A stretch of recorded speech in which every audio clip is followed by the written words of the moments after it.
Today is Saturday, August 22nd, 2015, and this is the Bunny Slippers of Evil Job Seekers Call-In Show, presented by Evil Bunny Consulting. I'm your host, Tyrone Griffin, and if it's 3 p.m. and you have on your bunny slippers, you are not looking for a job.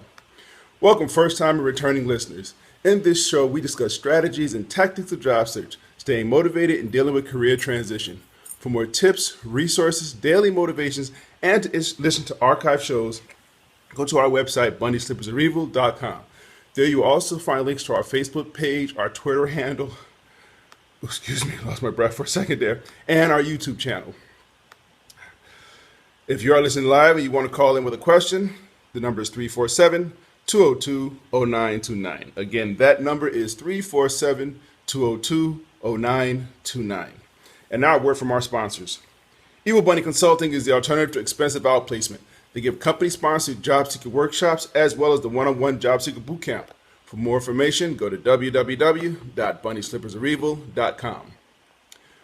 Resume Edit is the low-cost, high-quality resume writing company with resumes as low as $35 written by certified resume writers. You can find them online at www.resume4edit.com or call 404-860-2473. And be sure to tell them you heard about them on the Bunny Slippers of Evil Job Seekers podcast. Let 3dresumes.net turn your resume into a web page with a customized domain for 12 months for only $30. Help hiring managers and recruiters find you, make your resume available 24/7, and get a professional, personalized email address just for your job search. You can see my online resume at tyronegriffin.com, and for more information on how to get your own, go to 3dresumes.net. If you are thinking or about to look for a job in today's world, you will find a new reality in the job search process. The world has changed. Job search today is much more complicated than 5 years ago. Volumes of resumes, more applicant screening systems, depersonalized applications, panel interviews, team hiring, long complicated applications, branding, and social media. Yes, the world has changed. But are you still trying yesterday's approach? Why struggle and miss out on today's opportunities? Career Oyster is here to help. Great coaches, the latest resources, unique strategies personally tailored to your job search. Find out the new reality and how you can prevent costly mistakes. To register for a free 45-minute private session with head coach Howard Caddy, go to careeroyster.com. Find the facts now. You'll be glad you did. Remember their motto, the world is your oyster, be the pearl. Well, good morning, everybody. Welcome. And I apologize for the start of the show this week. It was I overslept. I'll call it what it is. But so glad that you're all with us today. We have a special guest, Felicia Hodges. But before I talk about, I get into her, I have to admit, me and Felicia have been friends since the second grade, I believe. This is one of my longtime friends. This is my second go back that I've had on the show. So anyway, it's a pleasure and an honor to have her. Felicia, there? Who? Felicia? Wait a minute. Felicia, are you there? Hello? Felicia? I'm sorry, I was on mute. I'm here. Thanks for having me. How you doing? What can you hear me? I was thinking, I'm well, thank you. I was thinking with all that, it's like, really? And now she's not here. Oh, man. Well, thank you so much for coming on. Again, I apologize to you, to everybody else for the start of the show. I overslept, period. And I know 10 o'clock on a Saturday, how dare you oversleep? Yeah, well, I did. So, but anyway, thanks for being here, as always. I appreciate it. But let's get right into it. Today's topic is, we're going to talk about transitioning in transition and how to reinvent yourself after job loss. So tell us a little bit about you and what's going on with you. Okay, let's see. I am a journalist. I've been writing and taking pictures and editing things for newspapers and print publications and even websites since 1989. I've been a working journalist for that long. The last position I held in journalism was with a newspaper a little bit north of here, and just experienced a company-wide layoff. I was literally the last person hired, so the first one to go. There were like 9 people that were let go. But for me, it was pretty much a blessing. It was an uncomfortable fit for me, and I had been looking for a way to transition out.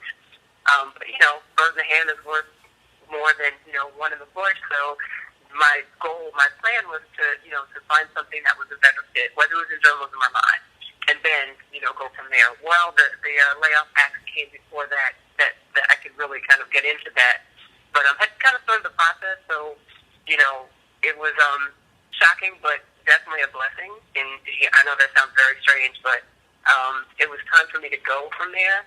So there it was. You say that it was time for you to go, and I can totally agree with that. There have been, jobs that I've been in that, it was your time. You should have left, but you just didn't. You didn't start looking, you didn't move on, and the only way you would have left, you were miserable at it or whatever, but the only reason you would have left is because they did something, and then you realize after, man, I should have left this place a long time ago. Exactly. I mean, sometimes it's difficult, especially in this economic climate, going from one, even in your industry, from one position to another, they're not so easy to find, so people tend to hold on to what they have, which was definitely my reality. I mean, it's when you're tied to what you do, but also where you live, it's, you do what you can to, like everyone else has bills to pay, so. Mm-hmm.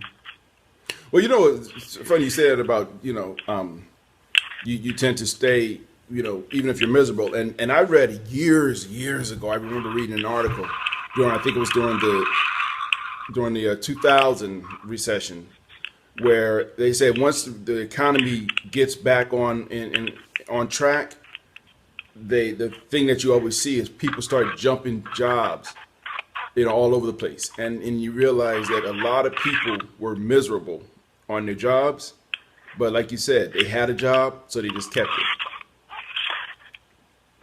Very true. I mean, the economy is from what we're reading, what we're hearing, it's starting to rebound, but it's a long bounce, and I know folks have been looking for a long time and are still looking, so it's tough out there. It really is. So people tend to hold on to what they have. It's just the way it is. Yeah. Now, and that's the thing I don't get. I talked about it a couple of weeks ago. People who have something good, and it's one thing to lose your job because of layoff or whatever. It's another thing to lose your job just because because you got the wrong attitude. So let's talk about. Sorry. No, go ahead. No, it's fine. No, I was just gonna say. So let's talk about it. As far as the reinvention, what have you found, or what have you been trying, or what tips do you have? What questions even do you have about trying to reinvent yourself? Well, for me, my industry is, and you've been hearing this for years, that newspapers, magazines, the print journalism industry is dying. It's been dying, quote unquote, for a long time. With the advent of the internet and the different ways in which people, get their information, it makes print publication the way it's distributed, because it's a very slow process. It's becoming more and more obsolete. So in that vein, in that respect, even 15 years ago, things were starting to shift. But things are very different now than they were 5 years ago. Mm-hmm. So for me, there are industries that are always interconnected. For journalism, one that's like really close to it has always been public relations. We need each other really to exist. Journalists not rely, but lean heavily on public relations specialists, publicists, marketing folks to give them information about what's happening and things that they might not be familiar with. And PR folks need journalists. We need folks who are printing stories and doing podcasts like yours and websites to let folks know about this product, this thing, this whatever it is that the people that we work with are trying to get information about out. So for me, it was more about a transition into, I like PR and the idea behind it, helping folks get their ideas out there and let people know about what they're doing. And it's a close fit. They're like sister, even in school, both my undergrad and graduate school, PR, advertising, marketing, journalism, photography are all in one school. There's a reason for that because they're so interconnected. So, for me, the transition was, and I started way before the layoff, I know about PR from the inside, from seeing releases, from getting pitches from, the working journalists. You get pitches a lot from, folks who are politically connected or, products they have or the services or even, the community fair that they're having this weekend. So I understand how that works, how that process goes. So for me, the transition wasn't that difficult to kind of, go on the other end because I know what journalists are looking for. I was a journalist for 27 years, so that's pretty much what I did. So I started by looking for externships. I'm not in school anymore, obviously, but I wanted to get some experience and some actual, I know how to write a press release. I know how to start a marketing plan. I know how to do things like that, but I really wanted to actually do it under the guise or under the guidance of someone who's doing it already. So I looked for local externships for, folks that need assistance, organizations. Not-for-profits are a good place to start because they're always in need of assistance. And that's what I did. I'm an extern with, it's now become the ARC of Orange County, was the Orange County Association for the Help of Retarded Citizens. I did their, through their rebranding and website shifts and things like that. So I learned a lot, which was the point, and that was exactly why I did it. Why I looked for, places that needed assistance with their PR and marketing strategies and things like that. Okay. As you were talking, I was thinking about it. Being a photojournalist, you got a double whammy for the last 15 years. One thing, like you said, what papers rely on to keep going. The classified ads got hit, and then on the photo side, with smartphones, everybody getting a smartphone with a great camera, and people not really, instead of every picture having to be perfect, all of a sudden people can just take a lot of pictures and figure out which one is okay. So, you got caught in the middle of that. Pretty much. But that how do you pronounce it? Externship, as you say. Mm-hmm. That's a really good idea. And a lot of people don't think about it. I've talked about on this show about, there's always nonprofit organizations that can use your help doing something. There's always, organizations like that, like you said, don't have the capital but need the expertise. Especially if you're in a situation where you're trying to go into a new direction, and it helps you build. I think it helps you build the experience, but it also helps you build a client base. And Definitely. And these groups always. You do work for this group, they always know other people, so even if you're doing it for this group free and they know other people that need your services and your skills, you can you can parlay that, building your network, and exactly. Possibly getting more work. So that's worked out pretty. I'm sorry, go ahead. No, it has. I mean, the idea also is that it's resumeable, something that you can put experience-wise on a resume that you've actually not just kind of, sort of unfamiliar with it, but I've actually done this. Mm-hmm. I've done, I've assisted with a rebranding campaign for a major, county organization. That's a very marketable skill that translates well to future employers. Even if, like right now I'm doing a lot of stuff on a freelance basis, but, the client base that's already established through the externship, through, friends and folks that I've worked with who are musicians and filmmakers and artists and authors and poets and, have this thing and they don't quite know sort of what to do with it, how to get the word out that it's there. So assisting with that. So I've done, things that I didn't think I could do, but it wasn't just, the idea was to get in and do it, The things I didn't know how to do, I asked. Mm-hmm. I have great mentors, great friends who are doing this already, so I wasn't trying to reinvent the wheel.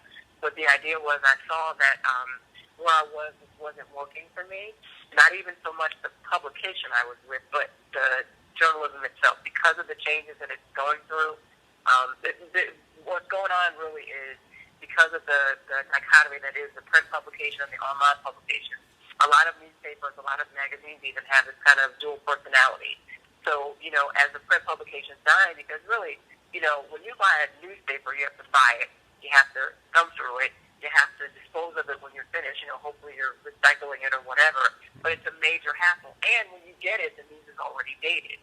When you can go online and get that same information like as it unfolds. As a copy desk editor, we're constantly updating stories as new information comes in. For the print publication, if my deadline was 9 p.m., anything that happened even close to 9 at 8:30, it was tough to get it in. Right. So in effect, if something happened at 11 o'clock, you won't read about it in that morning's paper. You won't read about it until the next day, which makes it very antiquated. So a lot of people, are turning away from print publications and going to online stuff. The problem with that is that newspapers haven't quite figured out a way to totally make the same capital from their online version as their print version. So, when you go to a website, you get 100 pop-ups. You're like, wait, this is crazy. Yeah. If you're reading an article and you get interrupted by an ad, I don't know about you, but I get upset. I'm like, look, I just want to read the story and keep it moving. But, that publication has to pay for its server. It has to pay for the writers that are, put it together, the photographers, the editors. All that stuff factors into it. Mm-hmm. So they have to pay for that somehow, and that's the issue. And until they kind of figure that out, it's been a good 15-year span, and they're still struggling with it. Mm-hmm.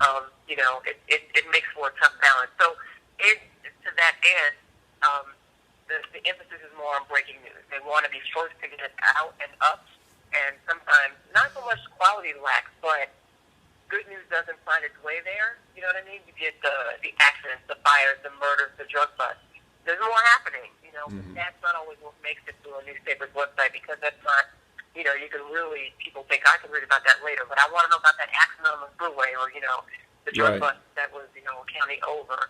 That makes news. There are news values and things like that, but, conflict and big stuff like that is definitely a major one. Mm-hmm. So, that's really what's going on with the print publication industry. And, you're expected to do a lot more with less, less time, fewer resources. Mm-hmm. And it becomes a profession that's not really, it wasn't the journalism I signed up for, I guess I could say.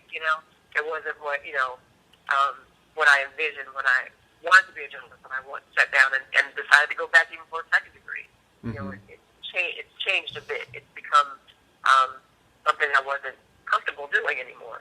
Ethically, morally, journalistically, it just wasn't there. So that's why, for me anyway, the reinvention was necessary. I mean, after 26, 27 years of doing the same thing, now to do something different because you have to, that's daunting. It's a little scary, but you do what you have to do. No, it's funny. You talk about the print media hasn't figured it out yet, and I cannot agree with you more. Let me vent for just a second. USA Today has this idea that everything has to be a video. And every time you go to read a story, first you got to watch a real commercial, and then you got a video playing. And what kills me is, you ever have that situation where you got a video playing through your computer and you don't know what window it's on? And you got to go find it. And maybe you got, I'm one of those people, I might have 25 or 30 different windows open. Because I'm weird like that. And one of them's playing a commercial, and you can't figure out which one it is. Which one it is? Yeah. It's annoying. I mean, it's frustrating. As a consumer, as a viewer, I'm like, I want to watch the video. I just want to read the story, get the basics, and and move on. But like you said, watch a commercial, then the video before you can even get to the story. It's like, right. Yeah. So it's formula driven. Many publications. The larger the publication, the more formula driven it is. So it's unfortunate, but it's the nature of the beast right now. Is that music you're playing? No, that's not me. Oh, okay. I don't know what's going on. I'm hearing some stuff. Okay. It's one of your windows. I know, right? No, I hit mute. I did that part this morning. But yeah. I mean, your story is very real, and that's you're in a situation where it wasn't anything you did. It was something where the industry around you has failed to evolve and is trying to play catch up. I mean, my personal thought is that Craigslist is really what killed a lot of newspapers. because they were relying on classifieds. And like you said, the news is relatively old in print media because once you print it, it's there and it's there forever, and you can't go back and change it. Right. As a former deliverer of the evening news back in the old days. Me too. Oh, That was my man. first job, evening news. Oh man, me and my brother getting up. They deliver that paper. We could get it if we were going away the next day. We could get it as early as like 3 or 4 in the morning, and we would be out in the middle of the night delivering that paper. Oh gosh.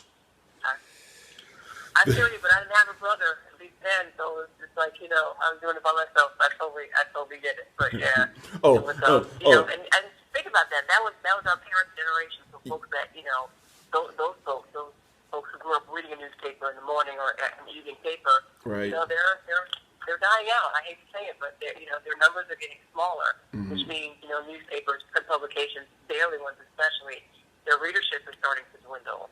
Not starting to exist for a while. So it makes for a very interesting mix. So a lot of folks are sitting back and watching it, waiting to see what happens. Those of us in the industry, a lot of folks are scared. I know folks who investigative reporters for years. They're doing other things. They're working with, I have a friend who I went to college with, undergrad school, and he's now, he works with the DA's office in one of the local counties. Investigative reporter for years. So it is what it is. The sad part about it, though, what it also is saying is that the art, and so to some extent is an art, of being an investigative reporter, for example, having to dig into stories and dig in, and expose politicians and corrupt politicians and police and everything else. That it used to be where it took you a couple of weeks or maybe a couple of months of investigating to weed out something. It was hard work, and you had to know what you were doing and know what questions to ask and be able to follow the trail and put it all together. And I think our society has gotten our attention span has gotten a lot shorter, where we just want the gotcha. And sometimes those gotchas are totally wrong. And you've seen stories where they will quote bust somebody, and 2-3 weeks later it comes out that they were totally wrong and they were harassing somebody at their house every day, and every day you're going to work and the newspaper guy is out there sticking a mic in your face trying to get that one quote that will make their day. But then when I'm sorry. Oh, definitely, yeah. I'm thinking of Richard Jewell, who was the Yeah. guy who was accused at the Olympics as the bomber, and it wasn't him. But Yep. he went through a lot for a couple weeks because he was the suspect. And really, the reason that happens is because as the resources dwindle and as the money gets smaller, newspapers are expecting and publications are expecting folks to do more with less. So where 4 or 5 editors used to do this one thing 10 years ago, now it may be 2. Right. So but the same amount of stuff plus web stuff has to be done. Yeah. So folks are we're looking for the fast way, unfortunately, because I got 3,000 other things to do. Yeah. I can ferret this quote out, but that means something else is not going to get taken care of. Yeah. And it's a pressure cooker. It can be it can be intense, but yeah, it happens. It happens a lot, especially now. This is what we call the news cycle, where the information happens, it's covered, then it's put into this thing, either web or print. And then, it starts all over again. That news cycle has shrunken. It's gotten much smaller. Yeah. So we used to have, a 12-hour news cycle. Now we have, 3 hours. People are expecting to see it on that website, seconds after it happens. So there's a lot of pressure on publications to keep up with that. Audio as well, radio and broadcast television, too. And it is what it is. But, yeah, it's unfortunate, but that's where it's going. Yeah. So the industry, is doing different things. I feel like a lot less reporters are going after Pulitzer Prizes for reporting, It's more about, I got to put food on the table today. So I got to write a story. I got to take a picture today. I got to bring back some tidbit of information, some factoid today to get paid today. I'll worry about tomorrow or next week.